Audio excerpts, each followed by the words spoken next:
लोग कहते हैं कि होम्योपैथिक बहुत स्लो काम करती है, ये बिल्कुल गलत बात है। मैं प्रूव कर सकता हूँ कि होम्योपैथिक एलोपैथिक इंजेक्शन से जो लोग कहते हैं ना कि रग में इंजेक्शन होता है, वेन में जो इंजेक्शन होता है उससे तेज़ काम करते हैं, और मैंने साबित भी किया है। एक बंदा आता था, वो अभी भी मुझसे जब मिलता है तो बहुत प्यार से मिलता है, खैर ज़मान नाम था उसका जी। वो भाई को लाए थे और उसके पास इतना टाइम नहीं था कि उसको एनेस्थीसिया दे के उसका गल ब्लैडर मूव करते, उसके पास इतना टाइम नहीं था क्योंकि वो पटने वाला था जी। मैंने अल्लाह के फजल करम से एक दवाई के 5 कतरे उसके ज़बान पे डाले और सिर्फ 3 मिनट में डायरेक्ट कतरे किए थे जी जी बिल्कुल ज़बान पे डाले थे जी। और 3 मिनट में अल्हम्दुलिल्लाह वो 100% रिकवर होके आया था। और जो कुछ बातें की थी वो माइक पे करने की नहीं है। बहरहाल जब वो वापस गया 3 दिन उसने खाना भी नहीं खाया, 2 दिन उसने बताया कि मैंने खाना भी नहीं खाया, इतना सूज गया था पूरा पेट उसका जी जी। तो पहले गया नीचे कि आप दवाई लेके और मैं कुछ खा के आता हूँ। 2-3 बंदे थे उसके साथ, गाड़ी में लाए थे जी जी। तो उसने खाना खाया, फिर मेरे पास आए, फिर वो दोबारा वहीं पे गए जहाँ से उसको रेफर किया गया था, BMC बच्चा खान मेडिकल कम्प्लेक्स, और वहाँ से वो कह रहे थे कि आपको पेशावर भेजेंगे जी, क्योंकि उसके पास टाइम नहीं था।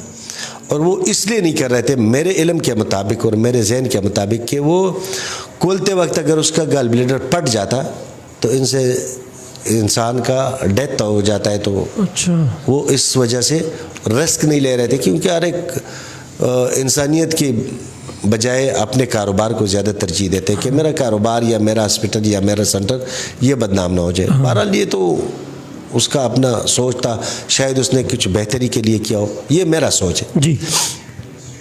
वो बिल्कुल ठीक हो गया है और अभी महीना भी नहीं हुआ है उसका भाई मुझसे मिला था, जो बीमार था उसका भाई खैरजमान भाई जी। वो आज तक, ये तकरीबन 2014 की बात है, माशाल्लाह 12 साल पहले की बात है, 11-12 साल पहले की बात है जी। और आज तक वो बंदा बिल्कुल 100% ठीक है। और जब वापस गया वहाँ पे अल्ट्रासाउंड कराया तो उसने कहा भाई ये क्या किया है आपने? उसने कहा यहाँ पे एक यंग सा डॉक्टर था होम्योपैथिक, उसने मुंह में कतरे डाले और ये ठीक हो गया। उसने कहा ये मौजिज़ा है। मैंने उसको कहा भाई मौजिज़े ख़त्म हो गए हैं और मुझ जैसा क्लीन शेव बंदा मौजिज़ा नहीं दिखा सकता, मौजिज़े ख़त्म हो गए हैं, ये इतने पाक लोग हम नहीं है कि मौजिज़े होते हैं। हाँ। मैंने कहा ये अल्लाह करता है, बस जो भी करता है। मतलब उसके बाद उन्हें ऑपरेशन भी नहीं किया? नहीं, ऑपरेशन कुछ भी नहीं किया, आज तक वो अल्हम्दुलिल्लाह ठीक है। अच्छा। तो वो नहीं मान रहा था कि नहीं भाई ये तो जिसको लोग कहते हैं ना इंडियन लोग चमत्कार, ये चमत्कार ही हो गया। चमत्कार ममत्कार कोई नहीं, ये हमारी दवाइयों में अल्लाह ताला ने ताकत डाली हुई है, लेकिन अगर साइंस सिम्टम के मुताबिक दवाई दी जाए तो ऐसे ही रिजल्ट मिलता है माशाल्लाह। तो ये तो मैंने प्रूव किया है। दूसरी बात ये कि कह रहे हैं कि इसके साइड इफ़ेक्ट के बारे में बताएं जी।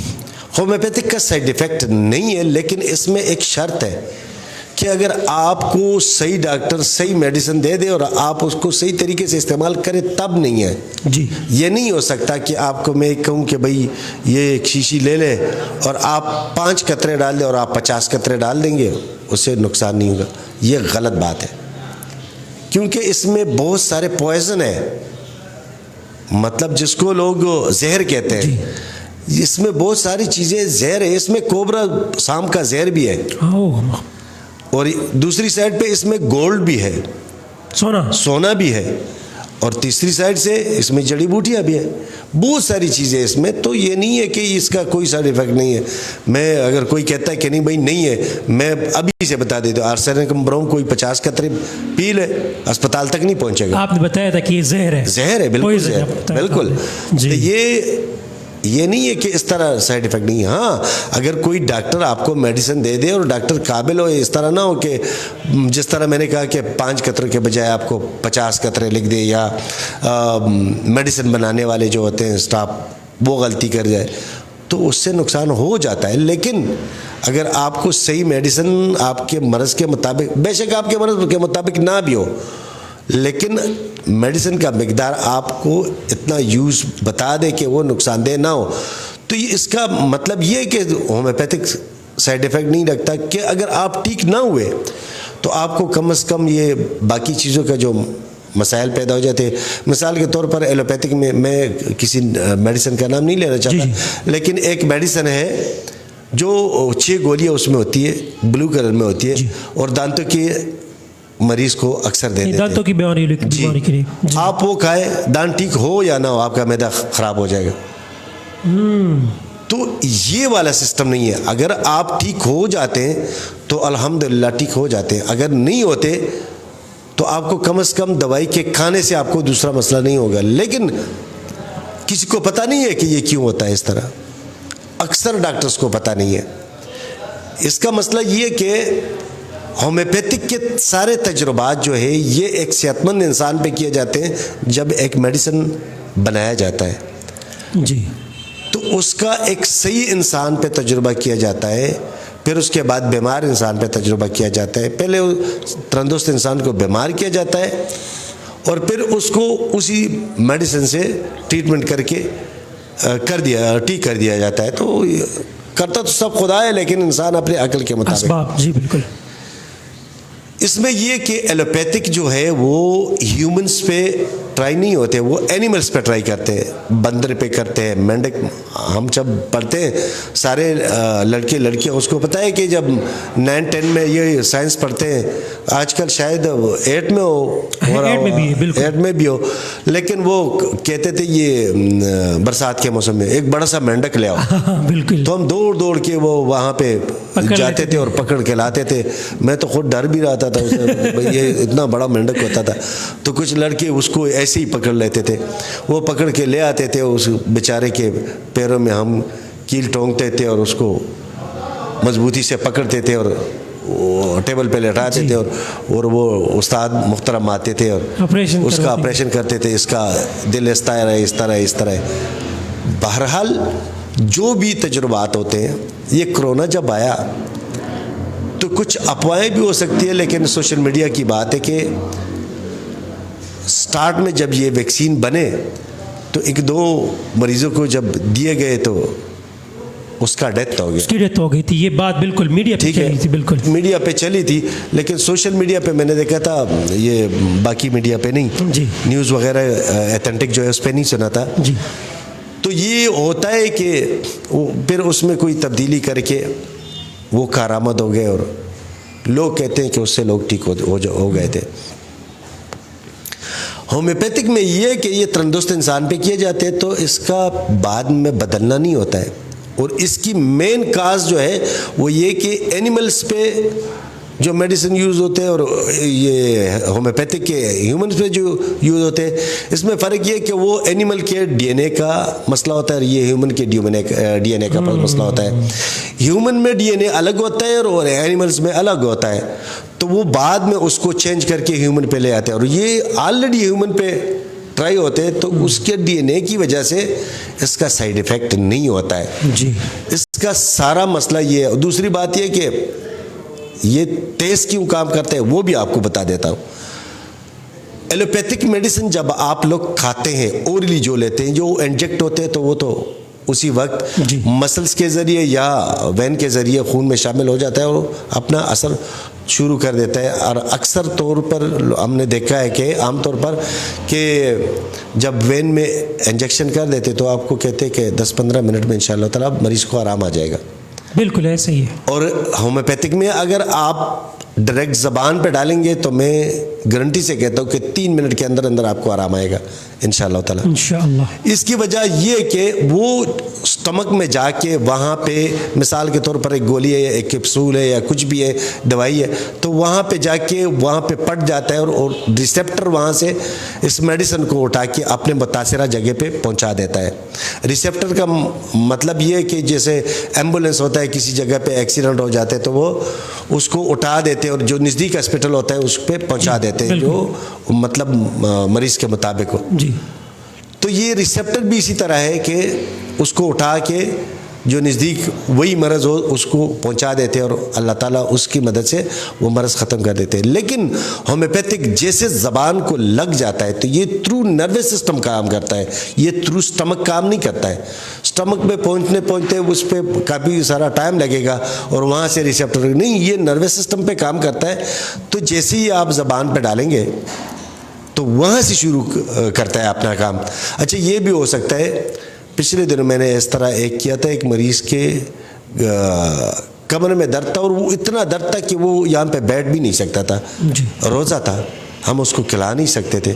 तब मैंने उसके कमर पे वो मेडिसिन डाले हैं। अच्छा, दर्द वाली जगह पे? दर्द वाली जगह पे, ताकि उसको थोड़ा सा आराम आ जाए। उतना नहीं होता है जितना मतलब खाने से हो जाता है, लेकिन उसका फ़र्क पड़ जाता है। ये रोज़ा है, किसी के सर में दर्द हो गया तो वो क्या करेगा, इंजेक्शन नहीं लगा सकता। बिल्कुल, लोग कहते हैं वैसे लगा सकते हैं, मैंने मौलवी ऐसे सुना है कि आप ड्रिप भी लगा सकते हैं बीमारी के लिए। हाँ, ये नहीं कर सकते कि भाई मैं कमज़ोर हो रहा हूँ, रोज़ों में 1-2 ड्रिप लगा दूंगा और आप वो लगा दें, या प्यास ख़त्म करने की या भूख ख़त्म करने की, वो वाला सिस्टम नहीं है।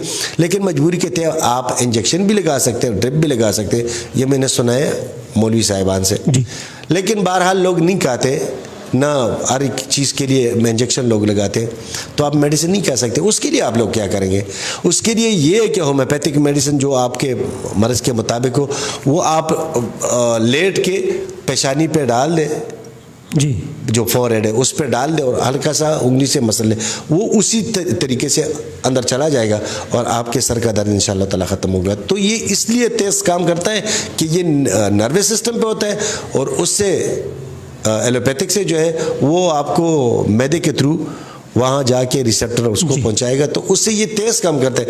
ये गलत है, लेकिन कुछ लोग पुराने तरीके से मेडिसिन बनाते हैं और कुछ डॉक्टर्स मैंने अभी भी देखे कि मैं ज़्यादा डिटेल में नहीं जाता क्योंकि फिर लोग बहुत होशियार है, समझ जाएंगे, तो वो पुराने तरीके पे अभी भी लगे हुए हैं, उसी तरीके से करते हैं। तो उसमें लाजमी बात है कि थोड़ा सा टाइम लग जाता है। हाँ, इसमें कुछ बीमारियां ऐसी है जो थोड़ी देर से ठीक होगी। आज के पता नहीं कल एक बंदा आया था, मैंने कहा आप पे कम से कम 6 महीने लगेंगे, लेकिन वो बीमारी ऐसी थी कि वो एलोपैथिक में 100% नाकाबिल इलाज थी। एलोपैथिक में उनका इलाज नहीं था, उनका इलाज नहीं था। तो अगर किसी चीज़ का इलाज ना हो और ऑपरेशन भी उसका इलाज नहीं था, मतलब वो पूरी ज़िंदगी सिर्फ मेडिसिन यूज़ करता और वो ठीक नहीं हो जाता और वो मर्ज़ आहिस्ता आहिस्ता बढ़ भी जाता था। लेकिन होम्योपैथिक में ये कि जिस चीज़ का इलाज ना हो वो अगर आपको 4-5 महीने या 6 महीने उस पर लग जाए तो ये तो कोई बात नहीं हो, बात नहीं है। पूरी उम्र की जिंदगी भाई, वो दूसरा बंदा कह रहा है कि शाहजेब कह रहा है कि इसका इलाज है ही नहीं, आप सारी ज़िंदगी मेडिसिन का है और ये साथ में आपको तकलीफ तो कम होगा लेकिन ये मर्ज़ बढ़ेगा भी। तो उसके बजाय अगर ज़ाहिर आपको कहता है कि भाई खैर है, आप 2-4 महीने 6 महीने इलाज कर ले और आपको तकलीफ भी दौरान इलाज नहीं होगा और आपका मर्ज़ ख़त्म भी हो जाएगा, तो ये तो बेहतर है ना।